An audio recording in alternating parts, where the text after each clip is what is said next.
Welcome students, welcome to easy maths pro classes. ఈ వీడియోలో భాగంగా మనం ఇంటిగ్రేషన్ క్లాస్లో బేసిక్స్ ఆఫ్ ఇంటిగ్రేషన్ చాలా important for the inter secondary. ఈ ఫార్ములాలో మనం ఎలా సబ్స్టిట్యూట్ చేయాలని చూద్దాం. ఇక్కడ integration of x power n dx అని ఉంది. That is equal to formula ఏంది n+1/n+1 + c. సో ఇక్కడ న్యూమరికల్స్ అంటే ఆల్ఫాబెట్స్ ప్లేస్లో న్యూమరికల్ మనం ఫార్ములాలో సబ్స్టిట్యూట్ చేయాలి. ఎలా?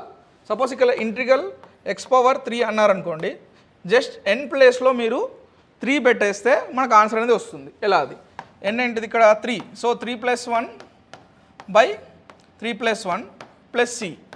మనకి ఏమొచ్చింది ఆన్సర్? x power 4/4 + c. ఇప్పుడు చాలా ఈజీగా మనకు ఇంటిగ్రల్ ఆన్సర్ అని వచ్చేసింది.